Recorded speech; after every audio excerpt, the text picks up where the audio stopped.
আমাদের ঘরে রোজ পায়েস রান্না হতো, কিন্তু সেটা কেউ খেত না, কেননা আমার শাশুড়ি বারণ করত। কিন্তু একদিন আমার নন্দ সেই পায়েসটা খেয়ে নিল। পায়েস খেতেই তার মাথা ঘুরতে লাগল। তখন তাকে হসপিটালে নিয়ে যাওয়া হলো। ডাক্তার বলল যে সে প্রেগন্যান্ট। আমার নন্দ ছিল অবিবাহিত। তাহলে ওই পায়েসের মধ্যে এমন কি ছিল যেটা খেতেই এই সমস্ত হয়ে গেল? তারপরে আমার সাথে যা হলো সেটা জেনে আপনার হুঁশ উড়ে যাবে। আমার ক্ষীর খেতেই। আমার নাম সীমা।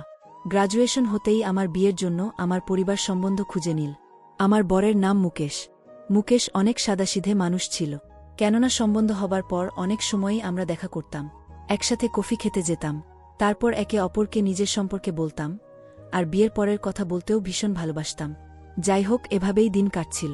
আমাদের বিয়ের তারিখ ঠিক হতেই কোথা দিয়ে যে দিন কেটে যেতে লাগলো বুঝতেই পারতাম না। আর বিয়ে করে এবার তো মুকেশের বাড়ির বউ হয়ে গিয়েছিলাম। শ্বশুর বাড়িতে আমার একটা ছোট নন্দ প্রিয়া ছিল, যে সারাদিন বৌদি বৌদি করে আমাকে সব কথা বলত। প্রিয়া নিজের সমস্ত ছোট বড় কাজ আমাকে দিয়ে করাত, আর সমস্ত কথা আমার সাথে ভাগ করে নিত। আজ প্রিয়ার উচ্চ মাধ্যমিকের রেজাল্ট, যাতে সে ভালো নম্বর পেয়ে পাশ করেছে। পুরো বাড়িতে ওর সাফল্যের জন্য ওকে সবাই শুভেচ্ছা জানিয়েছে। শাশুড়ি ওর জন্য অনেক রকমের খাবার বানাতে বলেছে।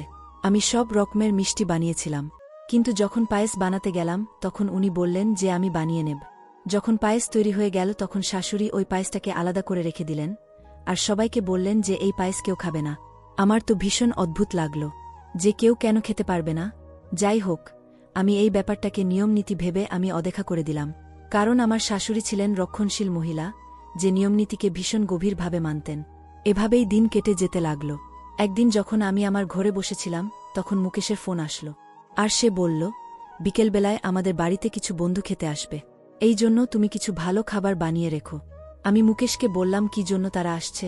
তখন মুকেশ বলল, আসলে আমার প্রমোশন হয়েছে, এজন্য আমি আমার বন্ধুদেরকে পার্টি দিতে চাইছি। কিন্তু আমি ভাবলাম যে বাইরে হোটেলে যাওয়ার বদলে তাদেরকে ঘরেই ডেকে নি, কেননা তুমি এত ভালো ভালো খাবার বানাও যে বাইরে যাবার প্রয়োজনই হবে না। এভাবে ফোন রাখার পর আমি খাবারের আয়োজন করতে লাগলাম। আমি রান্নাঘরে যেতেই পাড়া থেকে আমার শাশুড়ি চলে আসলো, আর আমাকে জিজ্ঞাসা করল, বৌমা, আজ তুমি এত তাড়াতাড়ি খাবার বানাচ্ছ? তখন আমি বললাম, মা, আজ মুকেশের কিছু বন্ধু ঘরে আসবে। আসলে ওর প্রমোশন হয়েছে, সেজন্য সে নিজের বন্ধুদেরকে পার্টি দিতে চাইছে। আমি বললাম, মা, কি বানাই? কেননা আমি তো মুকেশকেই জিজ্ঞাসা করি যখনই আমি খাবার বানাই। আমার সবসময় এটাই অভ্যাস হয়ে এসেছে যে আমি বাড়িতে যারা বড় তাদেরকেই জিজ্ঞাসা করে নিই যে খাবার কি বানাবো। আমি যখন আমার বাবার বাড়িতেও কিছু বানাতাম তখন মা আর বাবাকে অবশ্যই জিজ্ঞাসা করে নিতাম, আর এজন্যই এখানে আমি আপনাকে জিজ্ঞাসা করছি।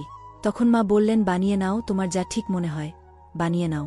এবার আমি অনেক রকমের খাবার বানালাম, আর তারপর যখন আমি পায়েস বানানোর জন্য দুধ ফোটাতে গেলাম তখনই আমার শাশুড়ি সেখানে চলে আসলেন আর বললেন, দাঁড়াও বৌমা, পায়েস আমি বানাবো, তুমি অন্য কাজ করো।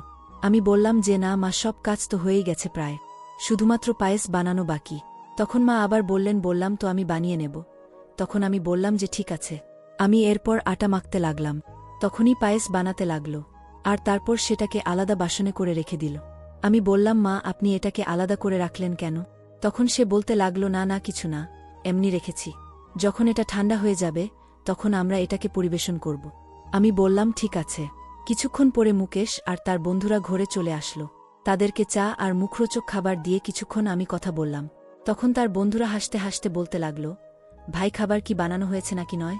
তখনই মুকেশ বলতে লাগল, সীমা এক্ষুনি খাবার পরিবেশন করবে। এবার তো আমারও ভীষণ খিদে পেয়েছিল। তখনই সবাই খাবার টেবিলে চলে আসলো, আর আমি আস্তে আস্তে এক এক করে সমস্ত খাবার টেবিলে আনতে লাগলাম। যখন টেবিলে আমি পায়েস নিয়ে যেতে লাগলাম, শাশুড়ি মা আমার হাত ধরে বলল, পায়েসটা নিয়ে যেও না।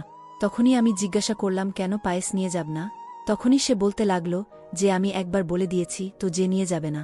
আমি ভাবলাম যে শুধু শুধু তর্ক করে লাভ নেই, এজন্য বললাম, আচ্ছা ঠিক আছে। এবার যা কিছু বাকি ব্যঞ্জন বানিয়েছিলাম সেই সমস্ত কিছু ওদেরকে পরিবেশন করলাম। সব লোকেরা ভর পেট খাবার খেল। এবার তো ওর বন্ধুরা খাবারের অনেক প্রশংসা করল। আমারও ভীষণ আনন্দ লাগল। আমি খাবার বানানোর জন্য অনেক পরিশ্রম করেছি। সব লোকেদের খাবার এত পছন্দ হল যে আমার শুনে ভীষণ সন্তুষ্টি হল। যাই হোক, সবাই খেয়ে বাড়ি চলে গেল, আর আমরাও যে যার ঘরে চলে গেলাম। একদিন শাশুড়ি পায়েস বানিয়ে টেবিলের উপর রেখে দিল। তখনই পাড়া থেকে একজন কাকিমা আসলো। শাশুড়ি মা তার সাথে কথা বলতে শুরু করল, আর সেই পায়েসটাকে সেখানেই টেবিলের ওপর রেখে ভুলে গেল। তখনই প্রিয়া কলেজ থেকে আসলো, আর আসতে না আসতেই না জিজ্ঞেস করে সেই পায়েসটা খেয়ে নিল। যখন আমি দেখলাম যে প্রিয়া পায়েস খাচ্ছে তখনই আমি তাকে আটকানোর চেষ্টা করলাম। কিন্তু আমি যতক্ষণে সেখানে পৌঁছেছি ততক্ষণে প্রিয়া সেই পায়েস খেয়ে ফেলেছিল। আমার এবার প্রাণ বেরিয়ে যাওয়ার মতো অবস্থা হলো।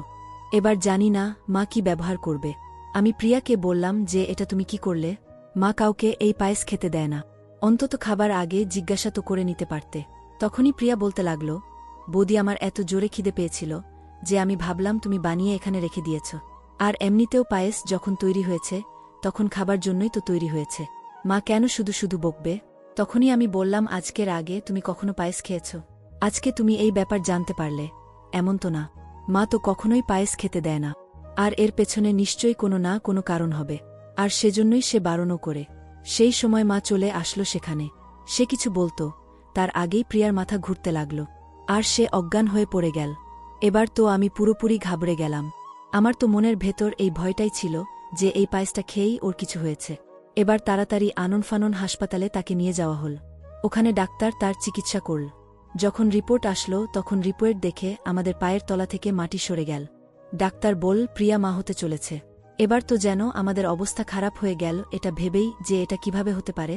সবার এই খবরটা শুনে যেন শক লাগল। সবার যেন এমন মনে হচ্ছিল যে প্রিয়ার সাথে এটা কি করে হতে পারে? এত বুদ্ধিমতী আর সংস্কারী মেয়ে, সে এত ভুল কাজ কিভাবে করতে পারে? কিন্তু তার সংস্কারের থেকে বেশি তার পায়েস খাওয়ার ওপরে আমার সন্দেহ হচ্ছিল। আমার তো এটাই মনে হচ্ছিল প্রত্যেকবার মা পায়েস খেতে বারণ করে, আর আজ যখন প্রিয়া সেই পায়েস খেয়ে নিল ওর শরীর খারাপ হতে লাগল, আর তাকে হসপিটালে সবকিছুই বলে দেওয়া হলো। আমার তো মাথার মধ্যে ব্যাস একটাই কথা ঘুরছিল। আমার মনে যেন ঘৃণা তৈরি হয়ে গিয়েছিল। যখনই পায়েসের নাম হতো তখনই আমার যেন সারা গায়ে রোম খাড়া হয়ে যেত। তারপর আমরা সবাই প্রিয়াকে হসপিটাল থেকে বাড়ি নিয়ে আসলাম। সবাই প্রিয়ার ওপর রাগ করেছিল। মুকেশ তো প্রিয়ার সাথে কথা পর্যন্ত বলতে চাইছিল না। তার তো এটাই মনে হচ্ছিল যে প্রিয়া পুরো সমাজে তাদের নাক কাটিয়েছে। সবাই প্রিয়ার উপর রেগেছিল, কিন্তু প্রিয়ার দোষ তো আমার নজরেই যেন আসছিল না। আমার তো মনের মধ্যে খালি থেকে থেকে একটাই কথা আসছিল, আর সেটা হলো পায়েস খাওয়ার কথা, যে নিশ্চয়ই ওই পায়েস খাবার কারণেই এসব হয়েছে। কিন্তু এখনও মা পায়েসের ব্যাপারে কিছু বলতে রাজি ছিল না। তারও এটাই মনে হতো যে প্রিয়াই এই সমস্ত কিছু করেছে। সে কিন্তু নিজের কর্মকাণ্ডের ব্যাপারে কাউকে কিছুই বলেনি। তখনই আমি মুকেশকে নিজের কাছে ডাকলাম আর বললাম, আমি অনেক দিন থেকেই তোমাকে কিছু বলতে চাইছিলাম, কিন্তু সুযোগ হচ্ছিল না। তখন মুকেশ বল, কি হয়েছে? আমি বললাম যে কিছুদিন আগে যখনই আমি পায়েস বানানোর জন্য চেষ্টা করতাম তখন মা আমাকে বানাতে দিত না, আর নিজে বানাতো। আর যখন তোমার বন্ধুরা ঘরে আসলো ওই দিন মা নিজেই পায়েস বানিয়েছিল। সেটা একটা আলাদা বাসনে করে আলাদা রেখে দিয়েছিল। আর এখন তো সে রোজ পায়েস বানায় কিন্তু কারোকেই খেতে দেয় না। আর আজ যখন সে টেবিলের ওপর পায়েস রেখে ভুলে গেছে তখনই প্রিয়া এসে ওই পায়েসটা খেয়ে নিয়েছে। আর তারপর থেকেই তার সাথে এই সমস্ত ঘটনা ঘটে গেছে। কিন্তু মুকেশ আমার কথা শুনে হাসতে লাগল আর বল, পায়েস খেলে আবার এমনটা হয় নাকি? তুমি কি প্রিয়ার ভুলটাকে চাপা দেওয়ার চেষ্টা করছ? মুকেশ এবার আমার ওপরেই রেগে গেল। কেউ আমার কথা বুঝতেই চাইছিল না। তারপর আমি প্রিয়ার ঘরে গেলাম আর তাকে ভালোবেসে জিজ্ঞেস করতে লাগলাম, প্রিয়া, যদি এমন কোনো ঘটনা ঘটে থাকে তাহলে প্লিজ আমাকে বলো, আমি বাড়ির সবার সাথে কথা বলি। তখনই প্রিয়া কাঁদতে কাঁদতে বলল, বৌদি, এরকম কিছুই আমি করিনি। আজ পর্যন্ত আমি কারো সাথেই কোনো সম্পর্কেও আসিনি। আমি প্রিয়ার মুখ থেকে পরিষ্কার শুনতে চাইছিলাম যে সে নিজের জায়গায় নিজে ঠিক আছে। কিন্তু এবার আমি পরিবারের সদস্যদের কিভাবে বোঝাবো? আমি শাশুড়ি মায়ের সাথে কথা বলার কথা ভাবলাম। তখনই মা বলতে লাগল, প্রিয়ার হয়ে তুমি কিছু আমাকে বলতে এসো না, এটা প্রিয়ার ভুল। তখনই আমি আমার মাথা ধরে বসে গেলাম আর ভাবতে লাগলাম যে জানি না যে আসলে হচ্ছেটা কি। এতে কি প্রিয়ার ভুল আছে নাকি আমি কিছু বুঝতে পারছি না। তখনই হঠাৎ করে ডাক্তারের ফোন আসলো আর সে বলল, আপনার বাড়িতে কোনো প্রিয়া নামের মেয়ের রিপোর্ট বদলে গিয়েছে। আমি কিছু বুঝতে পারছিলাম না। আমি মা আর মুকেশকেও ডেকে নিলাম। আমি তারপরে ডাক্তারকে ঘুরিয়ে আবার জিজ্ঞাসা করলাম যে এই সমস্ত কি হচ্ছে। তখন ডাক্তার বললেন, আপনারা হসপিটালে চলে আসুন, সব কিছু জেনে যাবেন। আমরা রিপোর্ট নিয়ে হসপিটালে যখন পৌঁছালাম আর ডাক্তারকে বললাম, তখন ডাক্তার বলল, আসলে আমাদের এখানে আরেকটি মহিলা চেকআপের জন্য এসেছে, যার নামও প্রিয়া ছিল, আর উনার রিপোর্ট আপনাদের কাছে চলে যায়। আর এই নিন, এটা আপনাদের রিপোর্ট। আর এর মধ্যে আসলে কিছুই নেই, ব্যাস কিছু বাসি চাল খাওয়ার জন্য ওর ইনফেকশন হয়ে গিয়েছে, যার জন্য তার মাথা ঘুরছিল আর বমি হচ্ছিল। আপনার বোনের রিপোর্ট একদম নরমাল। এবার যেন আমাদের প্রাণে প্রাণ ফিরল যে আসলে প্রিয়া একদম ঠিক আছে। আমরা প্রিয়ার আসল রিপোর্ট নিয়ে ঘরে পৌঁছালাম আর সমস্ত কথা প্রিয়া আর মাকে বললাম। প্রিয়া আমাকে জড়িয়ে ধরল আর তার চোখ দিয়ে জল পড়ছিল। সে বলতে লাগল, তোমাদের আমার উপর বিশ্বাস করা উচিত ছিল। আমি বলেছিলাম যে আমি এরকম কিছুই করিনি। কিন্তু কেউ আমার কথা মানেনি। আমি তখন বললাম, এবার তো আর কোনো ব্যাপার নেই সেরকম। কিন্তু আমার মাথার মধ্যে শুধু এটাই চলছিল যে বাসি চালের পায়েস, এটা কি করে হতে পারে? আমরা তো যখনই রেশন আনাই তখনই ভালো চালের আনাই, আর তাহলে এই বাসি চালের পায়েস, এসব কি ব্যাপার ঘটছে? তখনই যখন সেখানে সবাই দাঁড়িয়েছিল, আমি শাশুড়ি মাকে ভীষণ কঠিনভাবে জিজ্ঞাসা করলাম যে, মা, আসলে এসব কি চলছে? আপনি কেন পায়েস কারোকে খেতে দেন না? আসলে তোমার শ্বশুর মশাইয়ের মৃত্যু পায়েস খাবার কারণেই হয়েছিল। আসলে আমরা যখন পায়েস বানিয়েছিলাম তখন ওর মধ্যে যে চাল পড়েছিল তার মধ্যে কিছু চাল ছিল বাসি। সেটা দোকানদারের বেখেয়ালি মনোভাবের জন্য হয়েছিল, যার জন্য ওর ইনফেকশন হয়ে গিয়েছিল, আর তাই ওর মৃত্যু হয়েছিল। আর সেদিন থেকেই আমি পায়েস জিনিসটাকে ঘেন্না করি। ওই দিন থেকেই ঘরে আমি পায়েস বানাই, কিন্তু কাউকে খেতে দিই না। কেননা আমার মনের মধ্যে একটা ভয় ছিল যে যদি আবার কেউ পায়েস খায় আর তার যদি কিছু হয়ে যায়। আর ওই পায়েস সেজন্য আমি সবসময় কুকুরদের খাইয়ে দিই, যাতে তোমার বাবার আত্মার শান্তি হয়। তখন থেকেই আমি তোমাকে পায়েস বানাতে দিই না, কেননা তুমি যদি পায়েস বানাও আর তোমার পায়েস আমি কুকুরকে খাওয়াই তো তোমার খারাপ লাগবে। সেজন্যই আমি পায়েস বানাই আর সেটা আলাদা করে রেখে দেয়, আর বিকেল হলে সেগুলো কুকুরকে খাইয়ে দিই। এবার এই পায়েসের রহস্যটা আমার সামনে চলে এসেছিল। এটা জানার পর আমার ভীষণ অদ্ভুত লাগল যে তার এত অন্ধবিশ্বাস কিভাবে হতে পারে। শ্বশুরের মৃত্যু সেই দিন লেখাই ছিল কপালে, সেটা যে কোনোভাবেই হতে পারত। আর তাছাড়া জরুরি তো নয় যে তার মৃত্যু যেহেতু পায়েসের জন্য হয়েছে তো সবাই পায়েস খাওয়া বন্ধ করে দেবে। যাই হোক, আমি এই সমস্ত কথা আমার শাশুড়িকে আর বলিনি, কেননা আমি তার ভাবনাকে আঘাত করতে চাইনি। আমি চাইনি যে তার কোনোভাবে খারাপ লাগুক। তখনই মুকেশ বলতে লাগল, মা, তুমি তোমার মন থেকে এইসব ধারণা বের করে দাও।